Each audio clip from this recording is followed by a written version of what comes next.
So today we're talking about whole rest rules, and in particular in 4/2 time. I'm Gloria St. Germain from Ultimate Music Theory, and we're checking out the Basic Rudiments workbook today because sometimes when we're identifying time signatures and we're looking at measures and rests, we can get confused about what are all the rules, and especially when we're talking about the whole rest. That little guy has got a whole set of rules all by himself. So grab your Ultimate Music Theory Basic Rudiments workbook, and we're going to start off in lesson number 8 with simple time, and we're talking about duple, triple, and quadruple time. So there's different rules depending on what kind of time signatures we're talking about. So let's see how it works.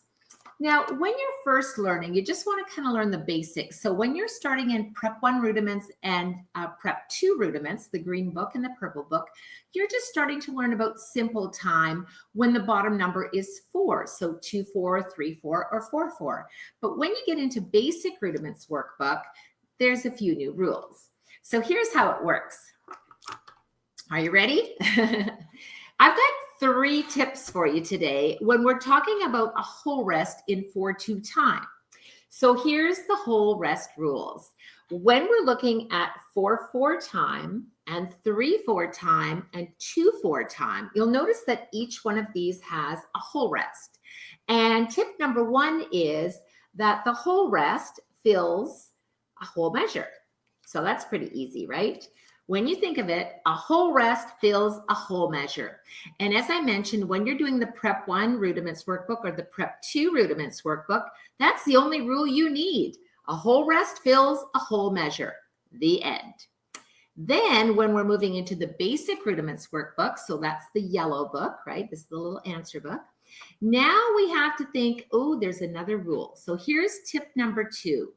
When we have 2/2 time and 3/2 time and 4/2 time, well, we can see here a whole rest fills a whole measure, but that rest looks a little different.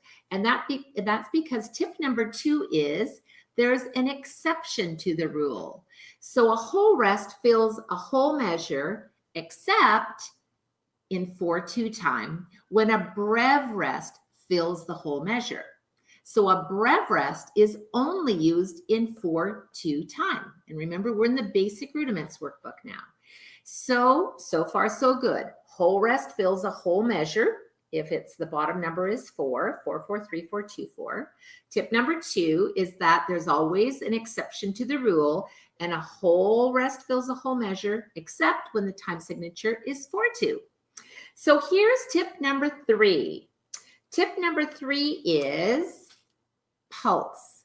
So we know that a whole rest fills a whole measure, and we know that it only works except for 4/2 time. So then what happens? We have to look at the pulse. So in 4/2 time, the pulse is strong, weak, medium, weak. So let's identify, where do we use a whole rest? So when we look at the basic beat, 1, 2, 3, 4 half notes per measure, the pulse is strong plus weak can be combined into one rest. So here we can use a whole rest, medium, weak. In the next measure, we have strong, weak, medium, weak. However, a weak cannot be combined with a medium. So here we use the tilde sign. That's the little squiggle. And these signs are exclusive to the Ultimate Music Theory program. And Sheila McKibben-Uren and I have created a lot of resources for you, a lot of blogs and online videos and online courses and workbooks and so on. And I remember when Sheila and I came up with this and we said, that's brilliant. So use the plus sign when you combine the strong plus weak. And use the tilde sign when you cannot join a weak tilde medium. Here you have to use 2 separate half rests. Does that make sense? Okay. In the last one, we've got strong, weak, and medium, weak. So plus or tilde sign. Well, it's going to be a plus sign because we can join a medium plus weak, combine these 2 basic beats into one whole rest. So whole rest, then 2 half rests because it's weak, tilde, medium. The tilde sign means to not connect. It's a sign in logic that means do not join.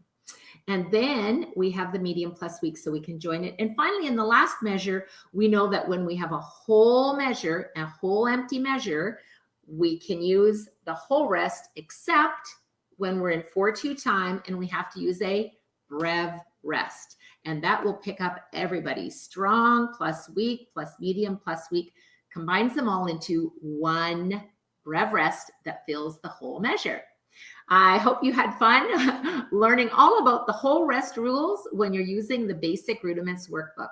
So if you want to learn more, make sure that you join our Ultimate Music Theory Facebook group, because we've got lots of really fabulous people in our community that can answer any of your questions you might have, whether you're a teacher, a music educator, a student, or you're just a musician that kind of wants to figure out what all the rules are. Make sure you join our Ultimate Music Theory Facebook group and subscribe to our Ultimate Music Theory YouTube channel, because we have new videos released every week and you don't want to miss them. They're full of great tips for you. So happy learning with the Ultimate Music Theory program. If you want to learn more, simply go to ultimatemusictheory.com. Thanks for joining me. Have a very musical day. Bye now.